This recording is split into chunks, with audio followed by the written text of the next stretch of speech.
Hi hello friends, welcome back to Media Talks. நான் உங்கள் மௌனிகா. எல்லாருமே இன்னுமே நிறைய பேர் டவுட்டாக இருந்திருக்காங்க. கன்ஃபார்மாக பார்த்தீங்கன்னா விஜயும் கொடைக்கானல் போயிருக்காருங்க. அதில் எந்த டவுட்டுமே இல்லை. யாரும் ஐயோ விஜய் போயிருக்காரா போகலையா அப்படிங்கிற டவுட்டில் இருக்காதீங்க.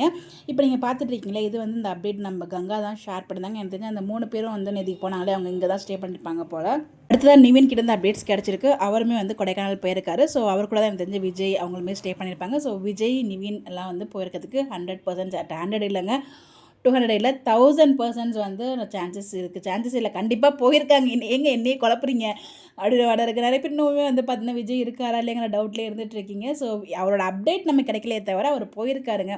பிகாஸ் இந்த சீனே பார்த்தீங்கன்னா அந்த லேண்ட் ரிஜிஸ்டர் பண்ணுறது அப்கமிங் ஏதாச்சும் ஒரு சீன்ஸ் வர மாதிரி தான் சொல்லியிருக்காங்க. பட் ஆனால் பார்த்தீங்கன்னா விஜய் இல்லாமல் அங்கே போக மாட்டாங்க. ஸோ காவேரி ப்ரெக்னெண்ட்டாக இருக்காங்க. ஸோ ஒன் மோர் திங், இதை ரிஜிஸ்டர் பண்ணுறதுக்கு காவேரி பேரில் விஜய் தான் பண்ண போகிறாரு. ஸோ அப்படிங்கிறப்ப அவருமே கண்டிப்பாக போய் தான் ஆகணும். ஸோ விஜய் இல்லாமல் சீன் இருக்காது. அங்கே வீக்காக்கு சில மெமரிஸும் க்ரியேட் பண்ணுறதுக்கான நிறைய சான்சஸ் இருக்குது. இப்போ ட்ராக் அப்படி தான் மூவ் பண்ணிட்டு இருக்காங்க, ஃபுல்லாக பாசிட்டிவாக. ஸோ அதனால் நீங்கள் யாருமே கவலைப்பட வேண்டாம். விஜயும் அங்கே இருக்கார், நிவின் இருக்கார். அப்போ கண்டிப்பாக விஜய் இல்லாமல் எப்படிங்க?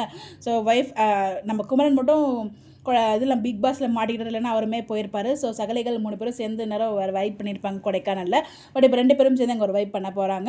அந்த 3 பேரும் சேர்ந்து அவங்க அம்மாவும் போயிருப்பாங்க. அம்மா பாட்டி போகிறதுக்கு கூட வாய்ப்பு இருக்குது. பட் நர்மதா பாப்பா வாய்ப்பு இல்லைன்னு தான் நினைக்கிறேன். பிகாஸ் அவங்க திருப்பி ஹாஸ்டல் போகிற மாதிரி காமிச்சிருவாங்க. பாட்டியை தனியாக விட்டு போக முடியாது. அம்மா கண்டிப்பாக வேணும் ரெஜிஸ்ட்ரேஷனில் சைன் பண்ணுறதுக்கு.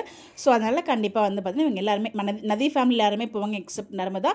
நம்ம நிவின் அப்புறம் விஜய் போகிறதுக்கு சான்சஸ் இருக்குது. அண்ட் ஒன் மோர் திங், இதில் பசுபதியோட அதாவது பிரச்சனை வருமா, பசுபதியெல்லாம் அப்படிங்கிற மாதிரிலாம் நிறைய பேர் நினச்சிட்டு இருக்கீங்க. அதுக்கெல்லாம் வாய்ப்பே இல்லைங்க. பசுபதி இப்போ ட்ராக்லேயே இல்லை. வீட்டுக்கு பிரச்சனைன்னு வந்தால் உன்னை கங்கா யமுனா இவங்களால தான் வரும். யமுனாவுமே சைலண்ட் ஆகிடுவாங்கன்னு தான் நினைக்கிறேன். கங்காவால் மட்டும் தான் வரதுக்கு சான்சஸ் இருக்குது. அதுவுமே நம்ம விஜய் ஒரு விஷயத்தை எடுத்துட்டாருன்னா முடிக்காமல் விடுவாரா அப்படிங்கிறப்ப கண்டிப்பாக ப்ராப்ளம் சால்வ் ஆகி நல்லபடியாக கொடைக்கானல் நல்லபடியாக ஒரு நல்ல ட்ராக்கோட வருவாங்க. நீங்கள் என்ன நினைக்கிறீங்க? உங்களுடைய கருத்தை மறக்காமல் கமெண்ட்டில் சொல்லுங்கள். இந்த மாதிரி எப்படி தெரிஞ்சுக்க நம்மளோட சேனலை ஃபாலோ பண்ணிக்கோங்க.